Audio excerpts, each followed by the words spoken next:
Hi అండి, welcome back to my channel మా రుచులు మీ ఇంట్లో. ఈరోజు ఒక స్నాక్స్ రెసిపీని అయితే చేసి చూపించబోతున్నానండి. ఈ స్నాక్స్ రెసిపీ ఏంటంటే బియ్యం పిండితో చాలా సింపుల్ గా క్రిస్పీ స్టిక్స్ ని ఏ విధంగా ప్రిపేర్ చేసుకోవాలో చూపించబోతున్నాను. ఇవి క్రిస్పీగా చాలా టేస్ట్ గా ఉంటాయి. ఇంకెందుకంటే మరి ఆలస్యం, వచ్చేసేయండి. క్రిస్పీ స్టిక్స్ ని ఏ విధంగా ప్రిపేర్ చేసుకోవాలో చూసేద్దామా. క్రిస్పీ స్టిక్స్ ప్రిపేర్ చేసుకోవడానికి ఈ విధంగా ఒక బౌల్ని తీసుకోవాలండి. దీంట్లో ఒక కప్పు బియ్యం పిండి తీసుకున్నాను నేను. ఇదిగోండి, ఒక కప్పు బియ్యం పిండిని ఈ బౌల్లో వేసుకుందాము. అలాగే 1/4 కప్ అండి, అంటే 4 టేబుల్ స్పూన్స్ శనగపిండి వేసుకోవాలి. మీ దగ్గర మెజర్మెంట్స్ కప్స్ లేకపోతే ఏదో ఒక కప్పుతో కొలుచుకోండి. 4 టేబుల్ స్పూన్స్ శనగపిండి తీసుకుంటే సరిపోతుంది. బియ్యం పిండి శనగపిండి మొత్తం మిక్స్ అయ్యేలాగా మిక్స్ చేసుకుందాము. ఇలా మొత్తం మిక్స్ అయ్యేలా మిక్స్ చేసుకోవాలండి. ఇదిగోండి, బియ్యం పిండి శనగపిండి అయితే చాలా బాగా మిక్స్ అయిపోయాయి. ఇప్పుడు ఈ బౌల్ని పక్కన పెట్టుకుందాము. ఇప్పుడు స్టవ్ ఆన్ చేసుకుని స్టవ్ పైన ఒక బాండీని పెట్టుకోవాలండి. నేనైతే నాన్ స్టిక్ ప్యాన్ పెట్టాను. ఏ కప్పుతో అయితే బియ్యం పిండి తీసుకున్నామో అదే కప్పుతో ఒక కప్పు వాటర్ని తీసుకోవాలండి. ఇప్పుడు ఈ 1 కప్పు వాటర్ని అయితే ఈ బాండీలో పోసేసుకుందాము. ఇప్పుడు ఈ వాటర్లో 1/2 టేబుల్ స్పూన్ ఆయిల్ వేసుకోవాలి. అలాగే 1/2 టేబుల్ స్పూన్ జీలకర్ర వేసుకోవాలండి. 1/2 టేబుల్ స్పూన్ నువ్వులు వేసుకోవాలి. ఇదిగోండి, 1/2 table spoon red chilli flakes అండి. ఇవి రెడ్ చిల్లీ ఫ్లేక్స్ వేసుకోవాలి. 1/2 టేబుల్ స్పూన్ పసుపు వేసుకోవాలి. పసుపు వేసుకున్న తర్వాత ఇప్పుడైతే ఒక 5 రెల్లలు కరివేపాకుని ఈ విధంగా చిన్న చిన్న ముక్కల కింద కట్ చేసుకుని వేసుకోవాలండి. అలాగే నేను శనగపిండి తీసుకున్న ఈ కప్పుతో అయితే కొత్తిమీర వేస్తున్నాను. దీన్ని కూడా ఫైన్ చాప్ చేసుకుని వేసుకోవాలి. ఇప్పుడు టేస్ట్కి సరిపడా సాల్ట్ వేసుకోవాలండి. ఇప్పుడు ఈ వాటర్ అయితే బాగా బాయిల్ అవ్వాలి, అంటే బాగా మరగాలండి వాటరు. ఇదిగోండి, వాటర్ అయితే మరుగుతున్నాయి, చూస్తున్నారు కదా. ఇప్పుడు మనం ముందుగా శనగపిండి బియ్యం పిండి కలిపి పెట్టుకున్నాం కదండి. ఇప్పుడు ఈ బియ్యం పిండి శనగపిండిని అయితే ఈ వాటర్లో వేసేసేయాలి. స్లోగా వేసుకుంటూ కలుపుకోవాలండి, ఉండలు కట్టకుండా. ఫ్లేమ్ని సిమ్లో పెట్టుకుంటూ మిక్స్ చేసుకోవాలి. ఇలా మొత్తం మిక్స్ చేసేసుకోవాలండి. ఇదిగోండి, ఇలా అయితే మిక్స్ చేసేసాను కదా. ఇప్పుడు స్టవ్ ఆఫ్ చేసేసుకోవాలి. స్టవ్ ఆఫ్ చేసేసుకొని ఒకసారి మొత్తం మళ్ళీ ఇలా మిక్స్ చేసుకోవాలి. ఇప్పుడు మొత్తం మిక్స్ చేసేసుకున్నాం కదా, దీనిపైన మూత పెట్టేసుకొని ఒక 10 మినిట్స్ ఇలా ఉంచేసుకోవాలండి. ఒక 10 నిమిషాలు ఇలా ఉంచుకోవడం వల్ల లోపల పిండి అంతా వేడికి బాగా మగ్గుతుంది. 10 మినిట్స్ అయితే అయిపోయిందండి. ఇప్పుడు పిండి ఎలా ఉందో, చల్లారిందో లేదో చూద్దాము. ఇదిగోండి, కొంచెం అయితే చల్లగా అయ్యింది. లైట్గా వేడిగా ఉందండి, గోరువెచ్చగా ఉంది. ఇదిగోండి, ఇప్పుడు ఈ పిండిని అయితే ఒక ప్లేట్లోకి తీసేసుకుందాము. ఇలా ఒక పెద్ద ప్లేట్ తీసుకుని దాంట్లో వేసేసుకోవాలి.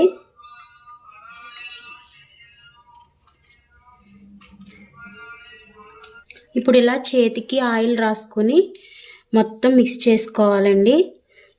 చేతితో ఇలా కలుపుకోవాలి, బాగా స్మాష్ చేసుకుంటూ సాఫ్ట్గా కలుపుకోవాలి. చేతికి ఆయిల్ రాసుకుని ఇలా మిక్స్ చేసుకోవడం వల్ల మన చేతికి అంటుకోకుండా ఉంటుంది.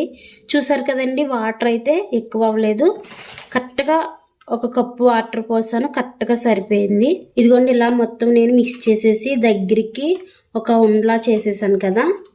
ఇప్పుడు దీంట్లోంచి ఒక చిన్న ఉండని తీసుకుందాము.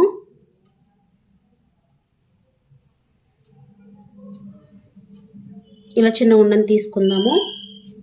అలాగే ఈ పిండి అయితే ఆరిపోకుండా దీనిపైన ప్లేట్ మూత వేసుకుని పెట్టుకోవాలండి. ఇది ఆరిపోకూడదు. ఇప్పుడు ఈ పిండి ముద్దను తీసుకున్నాం కదా, దీనిపైన అయితే నేను ప్లేట్ మూత వేసి పక్కన పెడుతున్నాను. పిండిని ప్లేట్ మూత వేసుకుని పక్కన పెట్టుకున్నాను కదండి. ఇప్పుడు ఇలా నేను గ్యాస్ కట్ మీదే చపాతీ కింద చేద్దామని చెప్పేసి ఇట్లా ఆయిల్ రాస్తున్నానండి. ఆయిల్ అంతా అప్లై చేస్తున్నాను. అలాగే చపాతీ కర్రకు కూడా ఆయిల్ని అప్లై చేయాలి. ఇప్పుడు ఇలా మనం తీసుకున్న ఈ ముద్దనైతే దీనిపైన పెట్టుకొని ఇలా చపాతీ కింద చేసుకోవాలండి.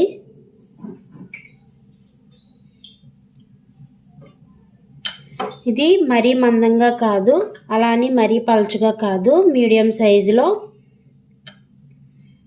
ఇలా చపాతీ కింద చేసుకోవాలి.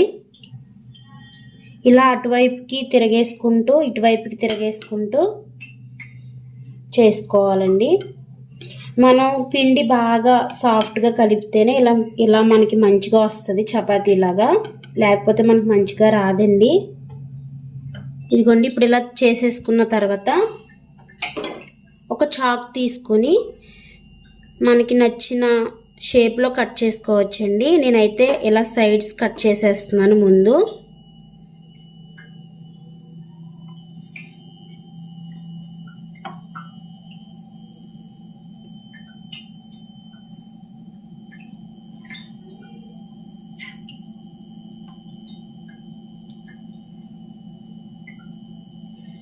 కట్ చేసిన సైడ్స్ అయితే ఆ పిండిలో కలిపేసుకోవడమే. ఇప్పుడు వీటిని అయితే ఇలా స్టిక్లా కట్ చేస్తున్నానండి.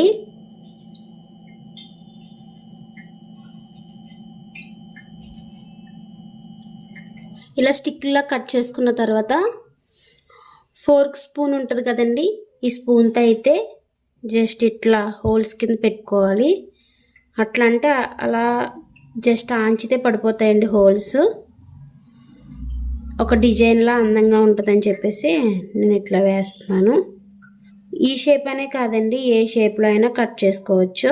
మొత్తం కట్ చేసిన అన్నిటికి కూడా ఇట్లా పెట్టేసుకున్న తర్వాత మనకి ఇష్టమైతే ఇలా ఉంచేసుకోవచ్చండి, లేకపోతే ఇట్లా కట్ చేసుకోవచ్చు. ఇట్లా హాఫ్ కట్ చేసుకోవచ్చు, లేకపోతే ఇట్లా క్రాస్గా కట్ చేసుకోవచ్చు.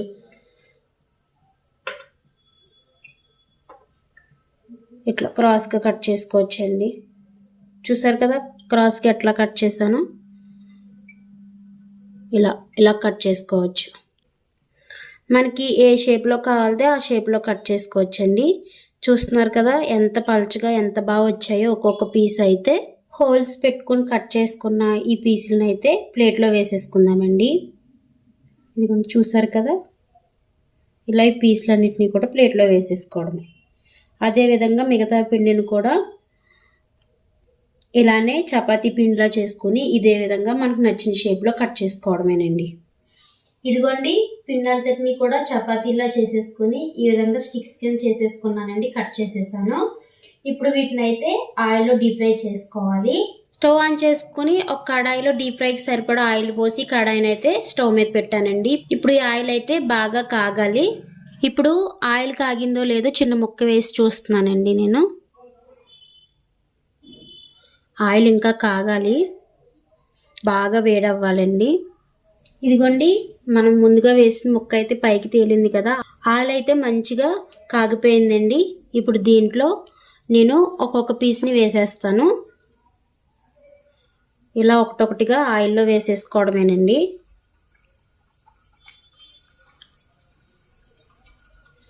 చూస్తున్నారు కదా పైకి తేలుతున్నాయి.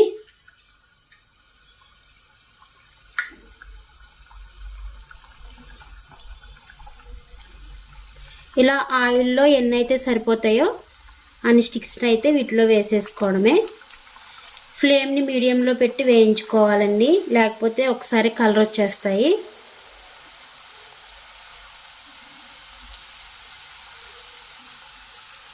ఇదిగోండి చూసారు కదా చాలా బాగా తేలాయి పైకి అయితే. ఇప్పుడు వీటిని కొంచెం వేగిన తర్వాత అప్పుడు తిప్పుకుందాము. ఇదిగోండి మొత్తం అయితే పైకి తేలిపోయాయి కదా, ఇప్పుడు గట్టితో వీటిని మరోవైపుకి ఇలా తిప్పుకుంటూ వేయించుకోవాలి. వీటిని కొంచెం గోల్డ్ కలర్లో వచ్చేంత వరకునండి, అదే కొంచెం వేగిన కలర్ వస్తుంది కదా, అలా కలర్ వచ్చేంత వరకు వీటిని ఈ ఆయిల్లో వేయించుకోవాలి. ఇవిగోండి ఇవైతే వేగిపోయాయి, కలర్ వచ్చాయి. చూస్తున్నారు కదా లైట్గా కలర్ వచ్చాయి. ఇప్పుడు వీటిని బౌల్లోకి తీసేసుకుందాము.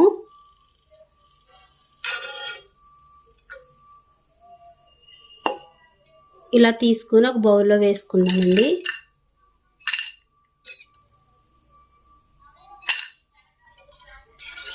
ఇలా ఆయిల్లో ఉన్నవన్నీ స్టిక్స్ అన్నిటినీ కూడా తీసేసి ఇలా బౌల్లో వేసేసుకోవడమే. ఇప్పుడు మిగిలిన వాటిని కూడా అదే విధంగా వేసుకుని వేయించుకుందాము. ఇదిగోండి చూసారు కదండి బియ్యం పిండితో క్రిస్పీ స్టిక్స్ అయితే నేను ఎంత సింపుల్గా ప్రిపేర్ చేసేసానో. టేస్ట్ కూడా చాలా బాగుంటాయండి. ఇవి నిజంగా ఎంత క్రిస్పీగా వచ్చాయో చూడండి.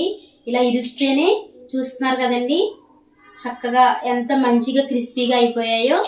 ఇదిగోండి నిజంగా చాలా క్రిస్పీగా ఉన్నాయండి. తింటుంటే నోటికి జీలకర్ర, కరివేపాకు, కొత్తిమీర ఇవైతే ఫ్లేవర్స్ నోటికి తగిలి చాలా టేస్ట్గా ఉంటాయండి. ఒకసారి ఈ విధంగా మీ పిల్లలకి స్నాక్స్గా ప్రిపేర్ చేసి పెట్టండి. స్కూల్కి స్నాక్స్ బాక్స్లోకైనా కూడా వీటిని పెట్టొచ్చు. ఎందుకంటే ఇవి ఒక 20 days వరకు నిల్వ ఉంటాయండి. గాలి వెళ్ళని డబ్బాలో వేసుకొని మూత పెట్టుకుంటే నిల్వ ఉంటాయి. కాబట్టి మీరు కూడా తప్పకుండా ట్రై చేసి టేస్ట్ చేయండి. ఎలా వచ్చిందో నాకు కామెంట్ చేయండి. ఓకేనండి. ఈ రెసిపీ కనుక మీకు నచ్చినట్లయితే లైక్ చేయండి, షేర్ చేయండి. కొత్తవారు మన ఛానల్ చూస్తున్నట్లయితే సబ్స్క్రైబ్ చేసుకోండి, సపోర్ట్ చేయండి. థ్యాంక్ యూ అండి.